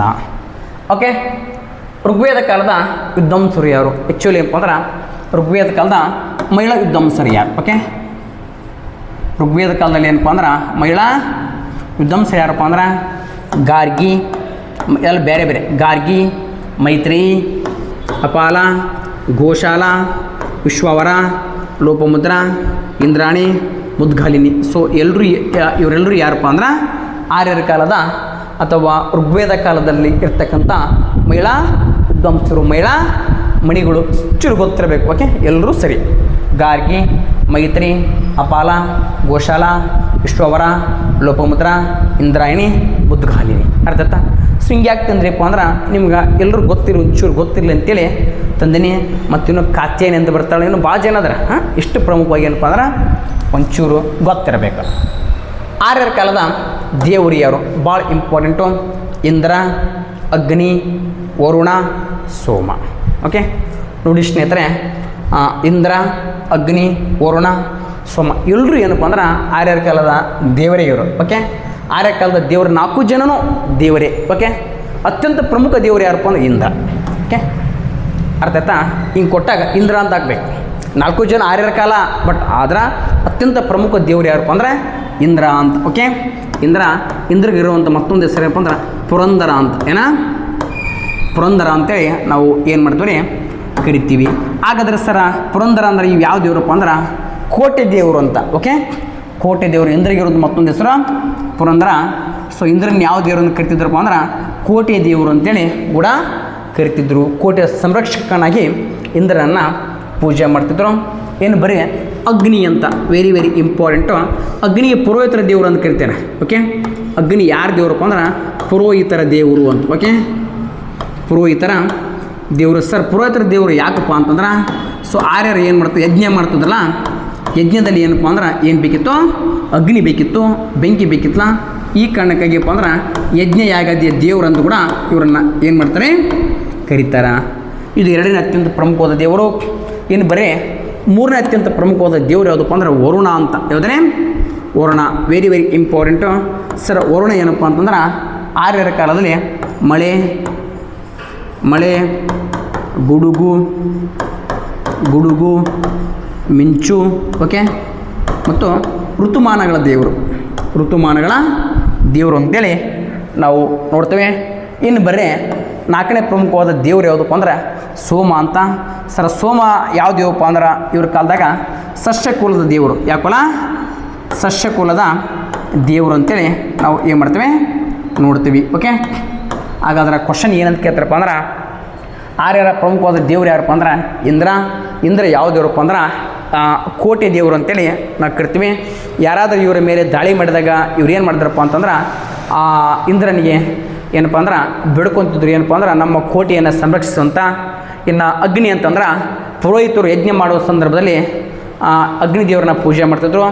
ಇನ್ನು ಜಾಸ್ತಿ ಮಳೆ ಬಂತು, ಗುಡುಗು ಬಂತು, ಮಿಂಚು ಬಂತು, ಜೊತೆಗೆ ಏನಪ್ಪ ಅಂದ್ರೆ ಋತುಮಾನಗಳಲ್ಲಿ ಏನಾದರೂ ವ್ಯತ್ಯಾಸ ಆದ್ರೆ ಆರ್ಯರು ಏನು ಮಾಡ್ತಾರಪ್ಪ ಅಂದ್ರೆ ಯಾಕೋ ವರುಣದೇವ ಮುನ್ಸಿಕೊಂಡಾನಂತೇಳಿ ಈ ವರುಣದೇವನನ್ನು ಏನು ಮಾಡ್ತಾರೆ ಪೂಜೆ ಮಾಡ್ತಿದ್ರು ಋತುಗಳು. ಓಕೆ, ಇನ್ನು ಬರೀ ಸಸ್ಯಕುಲದ ದೇವತೆ ಯಾರಪ್ಪ ಅಂದ್ರೆ ಸೋಮ ಅಂತ. ಓಕೆ, ಒಂದು ಸಸ್ಯ ಕಂಡು ಬರ್ತಾ ಸಸ್ಯದಿಂದ ಸೋಮರಸ ತಯಾರು ಮಾಡ್ತಿದ್ರು. ಸರಾಯಿ ಗೊತ್ತಿರಬೇಕು. ಓಕೆ, ಇರಲಿ. ಇಂದ್ರ, ಅಗ್ನಿ, ವರುಣ, ಸೋಮ ಅಂತ ಪ್ರಮುಖ ಇರ್ತಕ್ಕಂಥ 4 ದೇವರುಗಳು. ವೇದ ಎಂಬ ಪದ ಡ್ಯಾಸ್ನಿಂದ ಬಂದಿದೆ. ಭಾಳ ಇಂಪಾರ್ಟೆಂಟು. ವೇದ ಎಂಬ ಪದ ಹುಟ್ಟಿಕೊಂಡಿದ್ದಿಲ್ಲಪ್ಪ ಅಂದ್ರೆ ಸಂಸ್ಕೃತ, ಹಿಂದಿ, ಪಾರ್ಸಿ, ಪ್ರಾಕೃತ. ಸರಿಯಾದ ಉತ್ತರ ಏನಪ್ಪ ಅಂದ್ರೆ ಸಂಸ್ಕೃತ ಸ್ನೇಹಿತರೆ. ಸಂಸ್ಕೃತದಲ್ಲಿ ಏನಪ್ಪ ಅಂದ್ರೆ ವೇದ ಎಂಬ ಪದ ಯುದ್ಧದಿಂದ ಬಂದಿದೆ. ಓಕೆ, ಸಂಸ್ಕೃತ ಭಾಷೆ ಇರ್ತಕ್ಕಂಥ ವೇದ ಎಂಬ ಪದ ಯುದ್ಧದಿಂದ ಬಂದಿದೆ. ವಿದ್ ಅಂದರೆ ಏನಪ್ಪ ಅಂದ್ರೆ ಜ್ಞಾನ ಎಂದರ್ಥ. ಓಕೆ, ವಿದ್ ಹಿಂಗಂದ್ರೆ ಏನಪ್ಪ ಅಂದ್ರೆ ವಿದ್ ಅಂದ್ರೆ ಜ್ಞಾನ ಅಂತೇಳಿ ನಾವು ನೋಡ್ತೀವಿ. ಅರ್ಥಾತ ವೇದ ಎಂಬ ಪದ ಸಂಸ್ಕೃತದ ವಿದ್ದಿಂದ ಬಂದಿದೆ. ವಿದ್ ಅಂದರೆ ಏನಪ್ಪ ಅಂದ್ರೆ ಜ್ಞಾನ, ನಾಲೆಜ್ ಅಂತೇಳಿ ನಾವು ನೋಡ್ತೀವಿ. ಅತ್ಯಂತ ಪ್ರಾಚೀನವಾದ ವೇದ ಯಾವುದು? ಬಹಳ ಇಂಪಾರ್ಟೆಂಟು. ಅತ್ಯಂತ ಪ್ರಾಚೀನವಾದ ವೇದ ಯಾವುದಪ್ಪ ಅಂದರೆ ಋಗ್ವೇದ, ಯಜುರ್ವೇದ, ಸಾಮವೇದ, ಅಥರ್ಣ ವೇದ ಅಂತೇಳಿ 4 ವೇದ ಕಂಡು ಬರುತ್ತೆ ಸ್ನೇಹಿತರೆ. ಸೊ ಅತ್ಯಂತ ಪ್ರಾಚೀನವಾದ ವೇದ ಯಾವುದಪ್ಪ ಅಂದರೆ ಅದು ಋಗ್ವೇದ ಅಂತೇಳಿ ನೋಡ್ತೀವಿ. ಸರ್, ಋಗ್ವೇದ ಬಗ್ಗೆ ಒಂಚೂರು ನಾವು ಮಾಹಿತಿ ನೋಡೋಣ. ಸೊ ಋಗ್ವೇದ ಏನಪ್ಪ ಅಂದ್ರೆ ಯಾವುದ್ರ ಕುರಿತು ಮಾಹಿತಿ ನೀಡುತ್ತಪ್ಪ ಅಂದ್ರೆ ಅಗ್ನಿ, ಇಂದ್ರ, 4 ದೇವ್ರು ಕಂಡು ಬರ್ತಾವಲ್ಲ ಯಾವಪ್ಪ ಅಂದ್ರೆ ಇಂದ್ರ, ಅಗ್ನಿ, ವರುಣ, ಸೋಮ ಮುಂತಾದ ದೇವರಿಗೆ ಸಂಬಂಧಪಟ್ಟಿರ್ತಕ್ಕಂಥ ಶ್ಲೋಕಗಳನ್ನು ಹೇಳ್ತೈತಿ. ಓಕೆ, ಋಗ್ವೇದ ಯಾವುದು ಕುರಿತು ಮಾಹಿತಿ ನೀಡುತ್ತಪ್ಪ ಅಂದ್ರೆ ದೇವರ ಶ್ಲೋಕಗಳು. ದೇವರ ಶ್ಲೋಕಗಳ ಕುರಿತು ಇದೇನು ಮಾಡ್ತಪ್ಪ ಅಂದ್ರೆ ಮಾಹಿತಿ ನೀಡ್ತದ. ಅದೇ ಥರನಾಗಿ ಏನಪ್ಪ ಅಂದ್ರೆ ಇಲ್ಲಿ ಕಂಡು ಬರ್ತಕ್ಕಂಥ ಒಟ್ಟು ಮಂಡಲಗಳ ಸಂಖ್ಯೆ 10 ಮಂಡಲಗಳು ಕಂಡು ಬರ್ತವೆ. ಒಟ್ಟು ಶ್ಲೋಕಗಳು ಎಷ್ಟಪ್ಪ ಅಂದ್ರೆ 1028 ಶ್ಲೋಕಗಳು ಕಂಡು ಬರ್ತವೆ. ಸರ್, 3ನೇ ಮಂಡಲ ಏನು ಭಾಳ ಇಂಪಾರ್ಟೆಂಟ್ ಏನಪ್ಪ ಅಂದ್ರೆ ಸೂರ್ಯನ ತಾಯಿ. ಸೂರ್ಯನ ತಾಯಿ ಯಾರೋ? ಸೂರ್ಯನ ತಾಯಿ. ಓಕೆ ನೋಡ್ರಿ, ಫಸ್ಟ್ ಹೇಳ್ತೇನೆ. 3ನೇ ಮಂಡಲ ಯಾವುದಕ್ಕೆ ಸಂಬಂಧಪಟ್ಟಿದ್ದಪ್ಪ ಅಂದ್ರೆ ಗಾಯತ್ರಿ ಮಂತ್ರ ಅಂತ. ಯಾವ್ದ್ರೆ ಕ್ವಶನ್ ಕೇಳ್ತಾರ ಗಾಯತ್ರಿ ಮಂತ್ರ. ಓಕೆ, ಗಾಯತ್ರಿ ಮಂತ್ರ. ಸರ್, ಗಾಯತ್ರಿ ಮಂತ್ರ ಬರೆದ್ರು ವಿಶ್ವಾಮಿತ್ರ ಅಂತ. ಯಾರೇ? ವಿಶ್ವಾಮಿತ್ರ. ಗೊತ್ತಿರ್ಬೇಕು. 2 ಕ್ವಶನ್ ಆಗೈತೆ ನೋಡ್ರಿ, ವಿಶ್ವಾಮಿತ್ರ. ಹಾಗಾದ್ರೆ ಸರ ಗಾಯತ್ರಿ ಮಂತ್ರ ಯಾವ್ದ್ರ ಕುರಿತು ಮಾಹಿತಿ ನೀಡ್ತದೆ ಸರ? ಇದು ಭಾಳ ಇಂಪಾರ್ಟೆಂಟ್. ಸೂರ್ಯನ ತಾಯಿ ಬಗ್ಗೆ ಇರ್ತದ. ಓಂ ಭೂಂ ಭುವಸ್ವರ ಇದೆ ಗಾಯತ್ರಿ ಮಂತ್ರ. ಗಾಯತ್ರಿ ಮಂತ್ರ ಅಂತ. ಸೊ ಇದನ್ನು ಸೂರ್ಯನ ತಾಯಿ ಯಾರಪ್ಪ ಅಂದ್ರೆ ಸಾವಿತ್ರಿ ಅಂತ.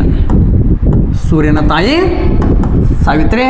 ಆ ಸಾವಿತ್ರಿಗೆ ಸಂಬಂಧಪಟ್ಟಿರ್ತಕ್ಕಂಥ ಮಂತ್ರ ಯಾವುದಪ್ಪ ಅಂದರೆ ಗಾಯತ್ರಿ ಮಂತ್ರ. ಬರೆದವರು ವಿಶ್ವಾಮಿತ್ರ.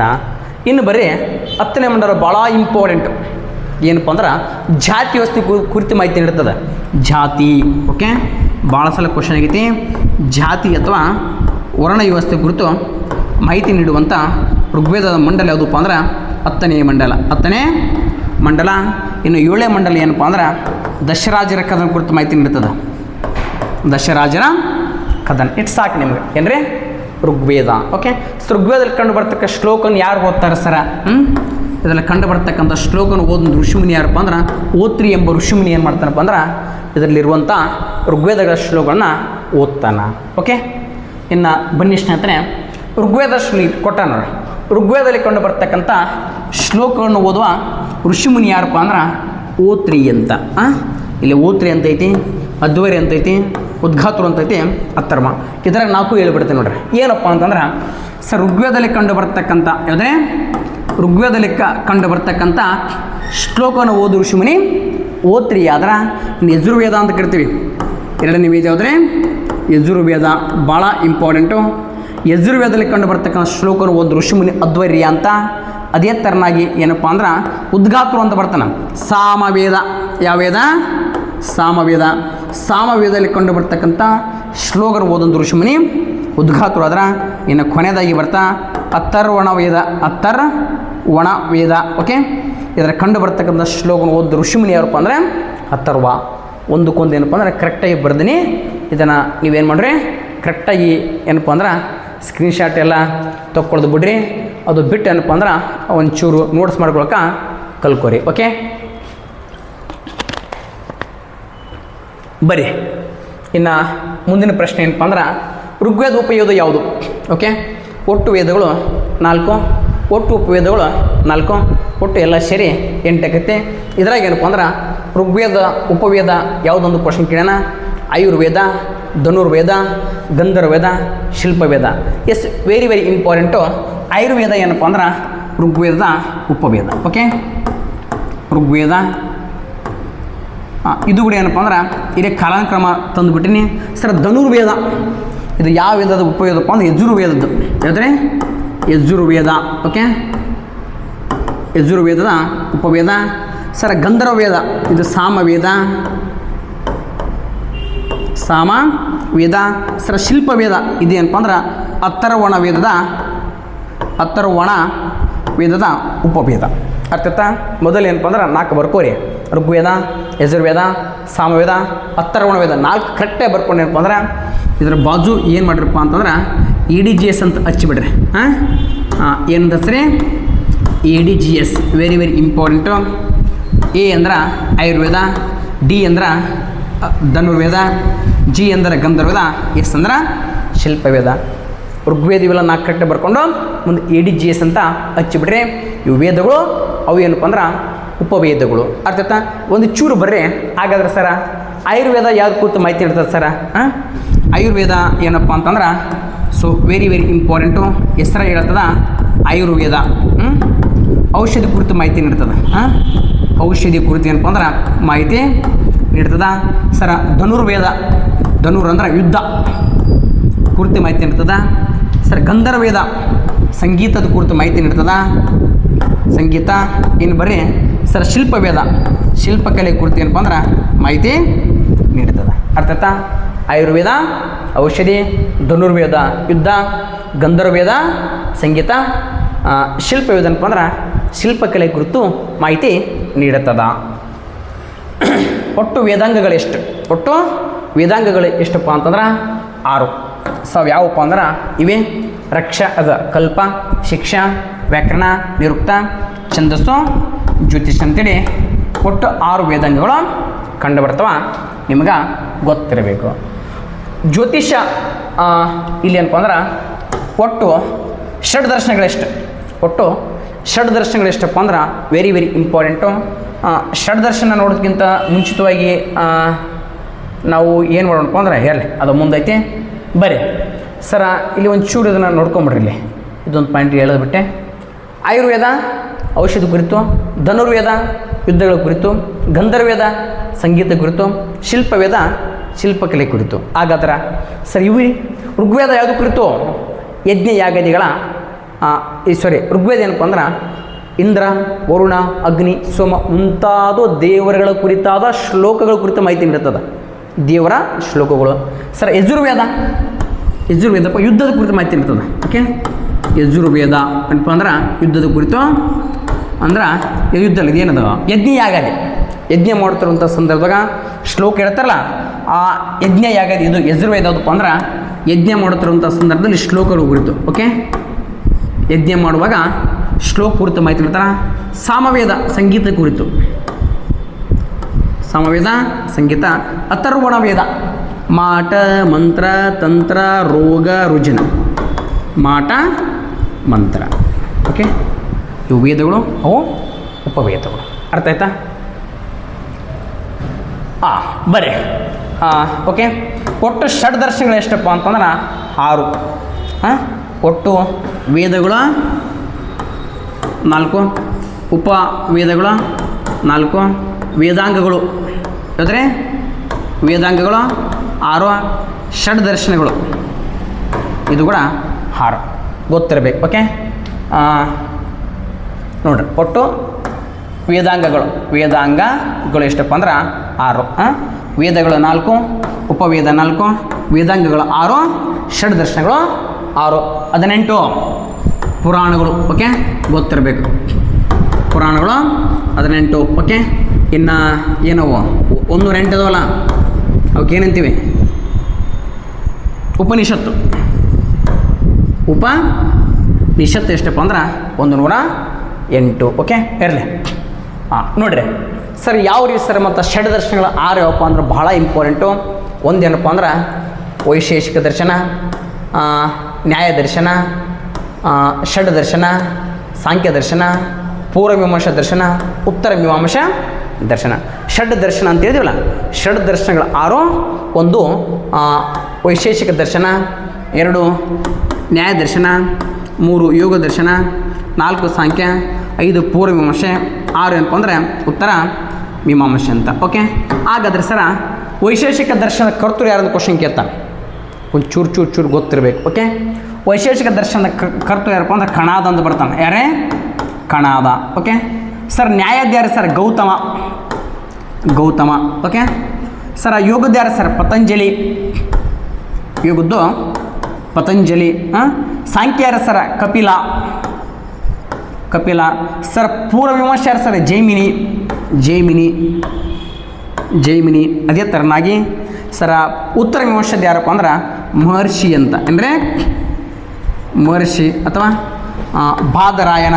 ಓಕೆ ಮಹರ್ಷಿ ಅಥವಾ ಬಾದರಾಯಣ ಅಂತೇಳಿ ಅಥವಾ ವ್ಯಾಸ ಅಂತ ಕೂಡ ನಾವು ನೋಡ್ತೀವಿ. ಅರ್ಥಾತ ಸೊ ಇವೇನಪ್ಪ ಅಂದ್ರೆ ಷಡ್ ದರ್ಶನಗಳು. ವೈಶೇಷಿಕ ದರ್ಶನದ ಕರ್ತೃ ಕಣಾದ.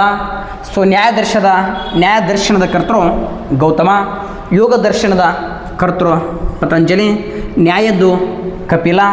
ಪೂರ್ವಮೀಮಾಂಸೆ ಜೈಮಿನಿ. ಉತ್ತರ ಮೀಮಾಂಸೆ ಮಹರ್ಷಿ ಅಥವಾ ಬಾದರಾಯಣ ಅಥವಾ ವ್ಯಾಸ ಅಂತ ಕೂಡ ಕರಿತೀವಿ. ಸರ್ ಹೆಂಗೆ ಓದಬೇಕ್ರಿ? ಕಣಾದನ ವೈಶೇಷಿಕ, ಗೌತಮನ ನ್ಯಾಯ, ಪತಂಜಲಿಯ ಯೋಗ, ಕಪಿಲನ ಸಾಂಖ್ಯ, ಜೈಮಿನಿಯ ಪೂರ್ವಮೀಮಾಂಸೆ, ಮಹರ್ಷಿಯ ಉತ್ತರ ಮೀಮಾಂಸೆ ಅಂತೇಳಿ ಈ ಥರನಾಗಿ ಓದಬೇಕು. ಭಾಳ ಇಂಪಾರ್ಟೆಂಟು. ಎಸ್ ತಿಳ್ಕೊಳ್ಳಿ. ಇನ್ನು ಬರೀ ಯಜುರ್ವೇದ ಇದರ ಕುರಿತು ಮಾಹಿತಿ ನೀಡುತ್ತದೆ. ಓಕೆ ಇಲ್ಲಿ ಮಾಹಿತಿ ಇರ್ತಾನೆ ಇರಲಿ. ದೇವ್ರ ಕುರಿತ ಶ್ಲೋಕಗಳು, ಯಜ್ಞ ಯಾಗದೆಯೇ ಸಂದರ್ಭದ ಶ್ಲೋಕಗಳು, ಸಂಗೀತದ ಕುರಿತು ಮಾಟ ಮಂತ್ರ ನೋಡಿಬಿಡ್ರೆ. ಸೊ ದೇವರ ಕುರಿತು ಏನಪ್ಪ ಅಂದ್ರೆ ಋಗ್ವೇದ. ದೇವರ ಕುರಿತು ಸೊ ಮಾಹಿತಿ ನೀಡುವಂಥ ದೇವರ ಕುರಿತಾದ ಮಾಹಿತಿ ನೀಡುವಂಥ ಇದು ಯಾವುದಪ್ಪ ಅಂದ್ರೆ ಋಗ್ವೇದ. ಸರ್ ಯಜ್ಞ ಯಾಗಾದಿ ಇದೇ ಬಂತು ನೋಡಿ ಯಜುರ್ವೇದ. ಯಾವ್ದ್ರೆ ಯಜುರ್ವೇದ. ಸಂಗೀತ ಸಾಮವೇದ. ಸರ್ ಮಾಟ ಮಂತ್ರ ಬಗ್ಗೆ ಯಾವುದಪ್ಪ ಅಂದ್ರೆ ಅಥರ್ವಣ ವೇದ. ಅಥರ್ವಣ ಕೆಲವೊಬ್ರು ಏನಪ್ಪ ಅಂದ್ರೆ ಅಥರ್ವರ್ಣ ಅಂತಾರ, ಇಲ್ಲ ಅಥರ್ವಣ ವೇದ. ಓಕೆ ಋಗ್ವೇದ ದೇವರ ಕುರಿತ ಶ್ಲೋಕಗಳು, ಯಜುರ್ವೇದ ಯಜ್ಞ ಯಾಗದೆ, ಸಾಮವೇದ ಸಂಗೀತ, ಅಥರ್ವಣ ವೇದ ಮಾಟ ಮಂತ್ರ ತಂತ್ರದ ಕುರಿತು ಏನಪ್ಪ ಅಂದ್ರೆ ಮಾಹಿತಿ ನೀಡ್ತದ. ಉಪನಿಷತ್ತು ಎಂದರೆ ವೆರಿ ವೆರಿ ಇಂಪಾರ್ಟೆಂಟು. ಸೊ ಉಪನಿಷತ್ತು ಎಂದ್ರೆ ನಾವು ಏನಂತ ನೋಡ್ತೀವಪ್ಪ ಅಂದ್ರೆ ದೇವರ ಬಳಿ ಕುಳಿತುಕೋ, ಗುರುವಿನ ಬಳಿ ಕುಳಿತುಕೋ, ತಂದೆ ತಾಯಿಗಳ ಬಳಿ ಕುಳಿತುಕೋ ಉತ್ತಮ ವ್ಯಾಖ್ಯೆ. ಉಪನಿಷತ್ತು ಅಂದ್ರೆ ನಾವು ಏನಂತ ನೋಡ್ತೀವಪ್ಪ ಅಂತಂದ್ರೆ ಸೊ ಗುರುವಿನ ಬಳಿ ಕುಳಿತುಕೋ. ಗುರುವಿನ ಬಳಿ ಕುಳಿತುಕೊಂಡು ಏನಪ್ಪ ಅಂದ್ರೆ ಗುರುವಿನ ಜೊತೆ ವಿವಾದ ಮಾಡು, ಜ್ಞಾನವನ್ನು ಏನಪ್ಪ ಅಂದ್ರೆ ಹಂಚಿಕೋ, ಸಂವಾದ ಮಾಡೋದು ಮುಖಾಂತರ ಏನು ಪಡೆದುಕೋ? ಜ್ಞಾನ ಪಡೆದುಕೋ ಅಂತೇಳಿ ನಾವು ಏನು ಮಾಡ್ತೀವಿ ನೋಡ್ತೀವಿ ಉಪನಿಷತ್ತು ಅಂತ. ಓಕೆ ಉಪನಿಷತ್ತುಗಳು 108 ಉಪನಿಷತ್ತುಗಳು ಏನಪ್ಪ ಅಂದ್ರೆ ಕಂಡು ಬರ್ತಾವ. ಆ 108 ಉಪನಿಷತ್ತುಗಳು ಓಕೆ. ಉಪನಿಷತ್ತು ಅಧ್ಯಯನ ಮಾಡಿದ ಮೊಟ್ಟ ಮೊದಲ ವ್ಯಕ್ತಿ ಯಾರಂತ ಕ್ವಶನ್ ಕೇಳ್ತಾರೆ. ಓಕೆ ಉಪನಿಷತ್ತುಗಳನ್ನು ಅಧ್ಯಯನ ಮಾಡಿದ ಮೊದಲ ವ್ಯಕ್ತಿ ಯಾರಪ್ಪ ಅಂತಂದರೆ ನೋಡಿ ಸ್ನೇಹಿತರೆ, ಸ್ಕೂಪನ್ ಹಾರ್ನರ್, ಧಾರಾಶಿಕೋ, ಶೀರ್ ಇ ಅಕ್ಬರ್ ಮೇಲಿನ ಯಾವುದೂ ಅಲ್ಲ. So very very important. Schopenhauer ಏನಪ್ಪ ಅಂದ್ರೆ ಆಲ್ರೆಡಿ ಸೀಡಲ್ಲಿ SSC GD RPF ಎಲ್ಲ MTS ಕ್ವಶನ್ ಆಗಿಬಿಟ್ಟಿದೆ. ಉಪನಿಷತ್ ಅಧ್ಯಯನ ಮಾಡಿದ ಮೊದಲ ವ್ಯಕ್ತಿ ಸ್ಕೂಪನ್ ಹಾರ್ನರ್ ಅಂತ. ಸರ್ ಧಾರಾಶಿಕೋ ಯಾರ್ರಿ ಸರ? ಧಾರಾಶಿಕೋ ಯಾರಪ್ಪ ಅಂತಂದ್ರೆ ಒಬ್ಬ ಮೊಘಲ್ ಸಾಮ್ರಾಟರ ಮಗನಾಗಿರ್ತಾನೆ. ಇವನು ಏನು ಮಾಡ್ತಾನಪ್ಪ ಅಂದ್ರೆ ಉಪನಿಷತ್ತನ್ನು ಪರ್ಷಿಯನ್ ಭಾಷೆಗೆ ಭಾಷಾಂತರ ಮಾಡ್ತಾರೆ. ಕ್ವಶನ್ ಕೇಳ್ತಾರೆ ನೋಡ್ರಿ. ಓಕೆ ಧಾರಾಶಿಕೋ ಯಾರಪ್ಪ ಅಂದ್ರೆ ಶಾಜಾನನ ಮಗ ಇವ. ಇವನು ಏನು ಮಾಡ್ತಾನಪ್ಪ ಅಂದ್ರೆ ಉಪನಿಷತ್ತನ್ನು ಪರ್ಷಿಯನ್ ಭಾಷೆಗೆ ಭಾಷಾಂತರ ಮಾಡ್ತಾನೆ. ಓಕೆ ಉಪನಿಷತ್ತನ್ನು ಪರ್ಷಿಯನ್ ಭಾಷೆಗೆ ಭಾಷಾಂತರ ಮಾಡಿದವನು ಧಾರಾಶಿಕೋ. ಅದಕ್ಕೊಂದು ಹೆಸರು ಕೊಡ್ತಾನೆ, ಇಲ್ಲಿ ನೋಡ, ಶೀರ್ ಇ ಅಕ್ಬರ್ ಅಂತ. ಓಕೆ ಪರ್ಷಿಯನ್ ಭಾಷೆಗೆ ಭಾಷಾಂತರ ಮಾಡಿನಪ್ಪ ಅಂದ್ರೆ ಅದಕ್ಕೊಂದು ಹೆಸರು ಕೊಡ್ತಾನೆ. ಹೆಸರು ಏನಪ್ಪ ಅಂದ್ರೆ ಶೀರ್ ಇ ಅಕ್ಬರ್ ಎಂಬ ಹೆಸರನ್ನು ಕೊಡ್ತಾನೆ, ಗೊತ್ತಿರಬೇಕು. ಒಟ್ಟು ಉಪನಿಷತ್ತುಗಳು ಎಷ್ಟಪ್ಪ ಅಂದ್ರೆ 108 ಅಂತೇಳಿ ನಾವು ನೋಡ್ತೀವಿ. Okay very important. ಸತ್ಯಮೇವ ಜಯತೆ ಎಂಬ ವಾಕ್ಯವನ್ನು ಯಾವ ಉಪನಿಷತ್ತಿನಿಂದ ತೆಗೆದುಕೊಳ್ಳಲಾಗಿದೆ? ಮಹಾ ಉಪನಿಷತ್ತು, ಕಂಠೋಪನಿಷತ್ತು, ಬೃಹದಾರಣ್ಯಕ ಉಪನಿಷತ್ತು, ಛಾಂದೋಗ್ಯ ಉಪನಿಷತ್ತು. ಓಕೆ ಇಲ್ಲಿ ಆನ್ಸರ್ ಇಲ್ಲ. ಸರಿಯಾದ ಉತ್ತರ ಏನಪ್ಪ ಅಂದ್ರೆ ಮುಂಡಕ ಉಪನಿಷತ್ತು. ಓಕೆ ಸತ್ಯಮೇವ ಜಯತನ ನಾವು ಎಲ್ಲಿಂದ ತೆಗೆದುಕೊಂಡು ಬಂದೀವಪ್ಪ ಅಂದ್ರೆ ಮುಂಡಕ ಉಪನಿಷತ್ತು. ಓಕೆ ಅದೇ ಥರನಾಗಿ ಸರ್ ಮಹಾ ಉಪನಿಷತ್ತು ಇಲ್ಲಿ ಏನ್ರಿ ಸರ? 2023 ಭಾರತದಲ್ಲಿ ಒಂದು ಸಭೆ ಮಾಡಿದ್ವಿ, G20 ಸಭೆ. 2023 ಭಾರತದಲ್ಲಿ ಯಾವ ಸಭೆ ಮಾಡ್ತೀವಿ? G20. ಓಕೆ G20 ಒಂದು ಥೀಮ್ ಇತ್ತು, ವಸುದೈವ ಕುಟುಂಬಕಂ. ಇದು ಕ್ವಶನ್ ಕೇಳ್ಯಾರ ನೋಡ್ರಿ. ಓಕೆ, G20 ಥೀಮ್ ಏನಪ್ಪ ಅಂದ್ರೆ ವಸುದೈವ ಕುಟುಂಬಕಂ. ಓಕೆ, ವಸುದೈವ ಕುಟುಂಬಕಂ. ಇಡೀ ವಿಶ್ವವೇ ಒಂದು ಕುಟುಂಬ ಅಂತ ಹೇಳ್ತದೆ. ವಸುದೈವ ಕುಟುಂಬಕಂ, ವಸುದೈವ ಕುಟುಂಬಕಂ. ಓಕೆ, ಇದು ಏನಪ್ಪ ಅಂದ್ರೆ ಇದರ ಥೀಮ್ ಆಗಿತ್ತು. ವಸುದೈವ ಕುಟುಂಬಕಂ ಎಂಬ ವಾಕ್ಯವನ್ನು ತೆಗೆದುಕೊಂಡು ಬಂದು ಎಲ್ಲಿಪ್ಪ ಅಂದ್ರೆ ಮಹಾ ಉಪನಿಷತ್ತು ಅಂತ. ಸರ್ ಕಂಠೋಪನಿಷತ್ತು ಇದರ ಏನೈತ್ರಿ sir? Very very important. Yama ಮತ್ತು ನಚಿಕೇತರ ಕುರಿತು ಸಂವಾದ ಐತಿ. ಯಮ ಮತ್ತು ನಚಿಕೇತರ ಸಂವಾದ, ನಚಿಕೇತರ ಸಂವಾದ ಇಲ್ಲಿ ನೋಡ್ತೀವಿ. ಅದೇ ಥರನಾಗಿ ಸರ್ ಬೃಹದಾರಣ್ಯಕ ಉಪನಿಷತ್ತು ಏನ್ರಿ ಸರ? ಅತಿ ದೊಡ್ಡ ಉಪನಿಷತ್ತು. 108 ಅದವಲ್ಲ, 108ರಲ್ಲಿ ಏನಪ್ಪ ಅಂದ್ರೆ ಅತಿ ದೊಡ್ಡ ಉಪನಿಷತ್ತು. ಇದರ ಜೊತೆಗೆ ಏನಪ್ಪ ಅಂದ್ರೆ ಪುನರ್ಜನ್ಮದ ಕುರಿತು ಮಾಹಿತಿ ನೀಡ್ತದೆ. ಜನ್ಮ ಇವತ್ತು ಹುಟ್ಟಿರ್ತಕ್ಕಂಥ ಮಾನವ ಏನಪ್ಪ ಅಂದ್ರೆ ಮತ್ತೊಮ್ಮೆ ಪುನರ್ಜನ್ಮ ಐತಿ ಅಂತೇಳಿ ಪುನರ್ಜನ್ಮದ ಕುರಿತು ಮಾಹಿತಿ ನೀಡ್ತದೆ. ಮತ್ತೊಂದು ಉಪನಿಷತ್ತು ಕಂಡು ಬರ್ತಾ ಛಾಂದೋಗ್ಯ ಉಪನಿಷತ್ತು ಅಂತ. ಸರ್ ಛಾಂದೋಗ್ಯ ಉಪನಿಷತ್ತು ಏನು ಹೇಳ್ತಪ್ಪ ಅಂದ್ರೆ ಭಾಳ ಇಂಪಾರ್ಟೆಂಟಪ್ಪ. ಶ್ರೀಕೃಷ್ಣನ ಬಾಲ್ಯ ಜೀವನ ಕುರಿತು ಮಾಹಿತಿ ನೀಡ್ತದೆ. ಶ್ರೀಕೃಷ್ಣನ ಬಾಲ್ಯ ಜೀವನ. ಓಕೆ, ಶ್ರೀಕೃಷ್ಣನ ಬಾಲ್ಯ ಜೀವನ ಕುರಿತು ಮಾಹಿತಿ ನೀಡುವಂಥ ಒಂದು ಉಪನಿಷತ್ತು ಯಾವುದಪ್ಪ ಅಂದರೆ ಛಾಂದೋಗ್ಯ ಉಪನಿಷತ್ತು ಅಂತೇಳಿ. ಸೊ ನಾವು ಏನು ಮಾಡ್ತೀವಪ್ಪ ಅಂದ್ರೆ ನೋಡ್ತೀವಿ ಸ್ನೇಹಿತರೆ, ಛಾಂದೋಗ್ಯ ಉಪನಿಷತ್ತು ಅಂತ. ಓಕೆ, ಇರಲಿ ಸ್ನೇಹಿತರೆ, ಏನಪ್ಪ ಅಂದ್ರೆ ಸಮಯದ ಅಭಾವ, ಇಷ್ಟೇ ಅದರ 50 ನಿಮಿಷ ಆಯಿತು. ಸೊ ಇದೇ ರೀತಿ ಇರ್ತಕ್ಕಂಥ ಇತಿಹಾಸದ ಪ್ರಶ್ನೆ ಏನಪ್ಪ ಅಂದ್ರೆ ಮತ್ತೆ ನಾವು ಏನು ಮಾಡ್ತೀವಪ್ಪ ಅಂದ್ರೆ ಮತ್ತು ಶೆಟ್ 1 ಇದು ಒಂದು, ಶೆಟ್ 2, ಶೆಟ್ 3, 4, 5, 6 ಅಂತೇಳಿ ಈ ರೀತಿ ಎಷ್ಟು ಸಾಧ್ಯ ಆಗುತ್ತೋ ಅಷ್ಟನ್ನು ನಾನು ಮಾಡ್ತೀನಿ. ಸೊ ನೀವೇನು ಮಾಡೋಕ್ಕೈತಪ್ಪ ಅಂದ್ರೆ ಇದನ್ನು ಹಂಗೆ ಸುಮ್ಮನೆ ಕ್ಲಾಸ್ ಕೇಳಿದ್ರೆ ಕೆಲಸ ಆಗೋದಿಲ್ಲ. ನೋಟ್ಸ್ ಮಾಡ್ಕೋರಿ. ಅತಿ ಹೆಚ್ಚು ನಿಮ್ಮ ಸ್ನೇಹಿತರೆ ಶೇರ್ ಮಾಡಿರಿ, ನಿಮಗೆ ಚಲೋ ಅನ್ನಿಸಿದ್ರೆ. ಇಲ್ಲಂದ್ರೆ ಅವಶ್ಯಕತೆ ಏನು ಇಲ್ಲ. ಓಕೆ ಓಕೆ, ಇದೇ ರೀತಿ ಇರ್ತಕ್ಕಂಥ ಮತ್ತೆ ಮುಂದಿನ ತರಗತಿಯಲ್ಲಿ ಭೇಟಿಯಾಗೋಣ ಸ್ನೇಹಿತರೆ.